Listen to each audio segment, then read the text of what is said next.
C, and we are presenting on the topic bridges. At the end of this presentation, we expect you to know the following. 1. What bridges are. 2. The impact of bridges on sustainable development. Thirdly, the 4 main types of bridges, and lastly, a brief historical background of bridges.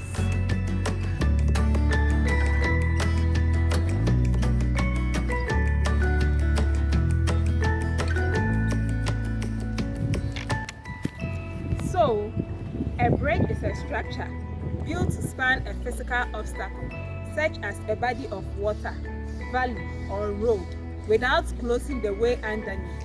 It is constructed for the purpose of providing passage over the obstacle, usually something that can be detrimental to cross otherwise. The bridge has been an essential tool in every civilization throughout history. Depending on the needs, materials, and knowledge of its creator, each bridge has been a product unique to the culture that developed it. Due to the fact that a bridge is built as an essential and permanent solution to the struggles of crossing difficult terrain, many bridges have survived long past their creators, making them icons of a civilization.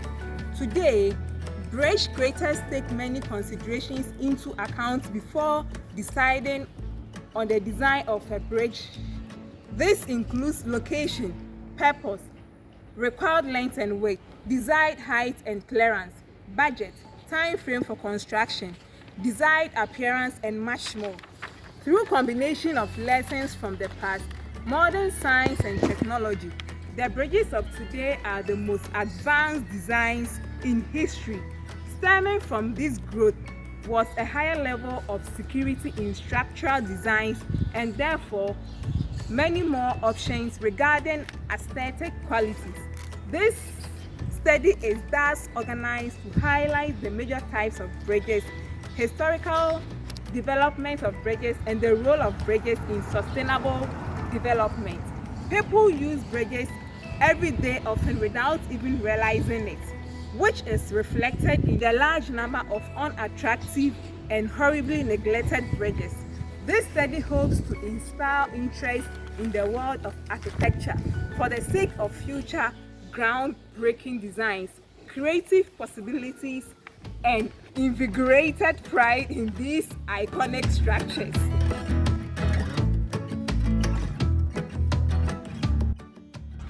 The simplest types of bridge is a stepping stones. These have been one of the earliest types. Neolithic also built a form of board walk across marshes, of which a street track, and a post track are examples from England that are around 6,000 years old. Undoubtedly, ancient peoples would also have log bridge. That is a timber bridge that falls naturally or are intentionally felled or placed across streams. Some of the first man-made bridges with significant span were probably intentionally felled trees. Among the oldest timber bridges is the Hersbruck Rapperswil, hardened across Upper Lake Zurich in Switzerland. The pre-holistic timber piers discovered to the west of Schiedam date back to 1523 before Christ. The first wooden footbridge led across Lake Zurich, followed by the several reconstructions at least until the late 2nd century after the death of Christ, when the Roman Empire built a 6-meter wide, 20 feet wooden bridge between 1358 and 1360.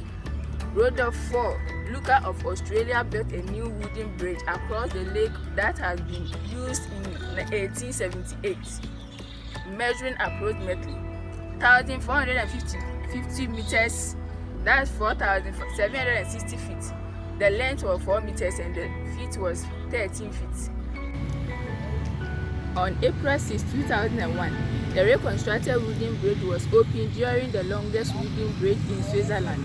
The Akadiko Bridge is one of 4 Makian-Koba arch bridge, part of a former network of roads, designed to accommodate chariots between the fort of Tarans and towns of Epirus in the Peloponnese.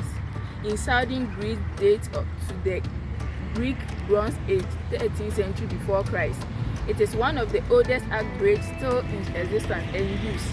Several intact arch stone bridges from the Hellenistic era can be found in the Peloponnese. In the greatest bridge builder of antiquity were the ancient Romans built arch bridges that could stand in condition that would damage or destroy earlier designs. Some stand today. Example is Alcantara Bridge, built over the river Tagus in Spain.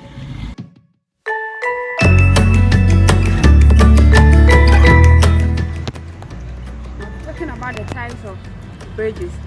Designs of bridges vary depending on the function of the bridge. There is a number of many different types of bridges, but they all fall under the major four explained in this text. The first bridge is the arch bridge.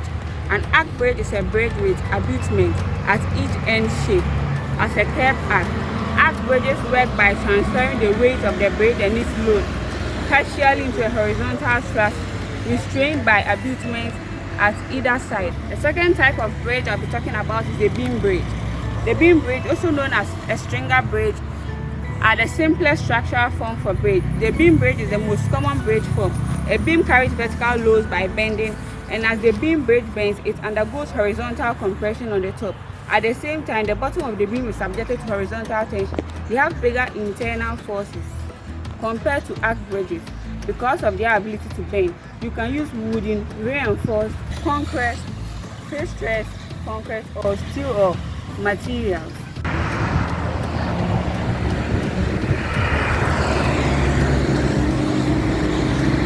The next bridge I'll be talking about is the cantilever bridge. A cantilever bridge is a bridge built using cantilevers, structures that project horizontally into space, supported on only one end. Beam is said to be cantilevered when it projects outward, supported only at one end. A cantilever bridge is generally made with three spans, of which the outer spans are both anchored down at the shore and cantilever out over the channel to be crossed. The central span rests on the cantilevered arm extending from the outer span. It carries vertical load like a simple supported beam or truss. That is by tension force in the lower cord and compression in the upper cord. The cantilevers carry their load by tension in the upper cords and compression in the lower ones. Inner towers carry those forces by compression to the foundation, and outer towers carry the forces by tension to the far foundation.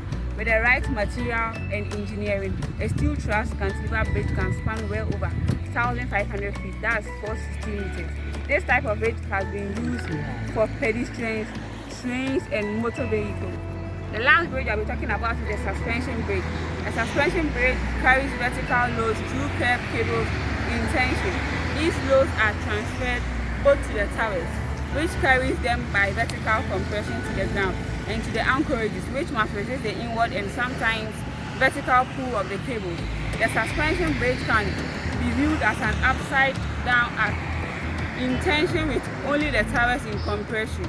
Because the deck is hung in the air, care must be taken to ensure that it does not move excessively under loading. The deck therefore must be either heavy or stiff or both. The first use of suspension bridge extends to prehistoric times. Ancient people used some plants like vine and bamboo to create suspension bridge. The first suspension bridge was built by the Chinese people with chains and ropes. Today, suspension bridge cables are made of thousands of individual steel wires bound together.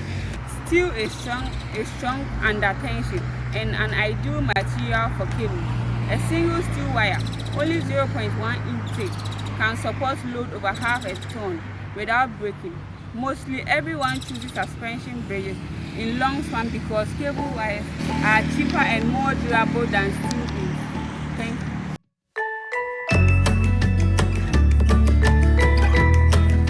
I'll be talking about the economic impacts of bridges on sustainable development.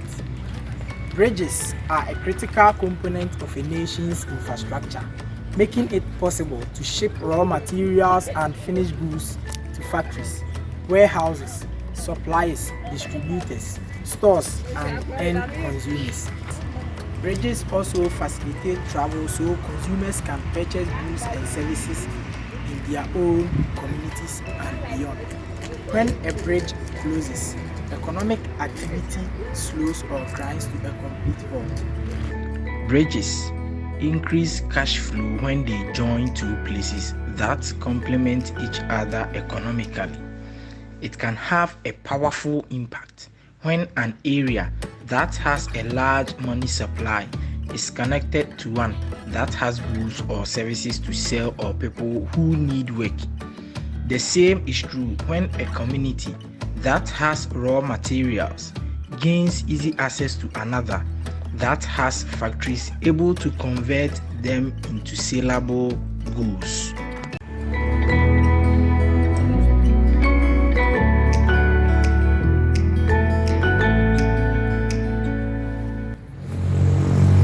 The third point is the wages earned by bridge. Construction and maintenance workers have positive economic impact when used to buy things at local businesses. An investment in wages and the related consumer spending that results from it is proving to pay off many times over. Thank you. Bridges are extremely important in modern civilization, and yet many people continue to disregard their presence. Unlike a building, a bridge is a purely practical piece of structure that is designed to span an open space largely unsupported. If it is designed correctly, then it provides a covenant link between land masses, municipalities, and people. In the world today, however, bridges have not garnered the attention of the architectural world. Compared to building, bridges are on such a large scale. It becomes difficult to establish and appreciate a specific ornamental style, but they deserve a place in the architectural community and should be viewed as a kind of language to be learned. Modern technology has brought bridge design past the point of challenging structural stability and into an era ready for unique creations. The basic principle attributed to the beautiful bridges of the world is simple. If all of the structural elements are equally necessary and technically appropriate, then the bridge will raise a perfect form dedicated to balance and grace. The bridges of the world deserve appreciation by all for their technical beauty. It is time for the resurgence in the excitement that begin this great history and challenging the obstacle between nature and civilization. Thank you.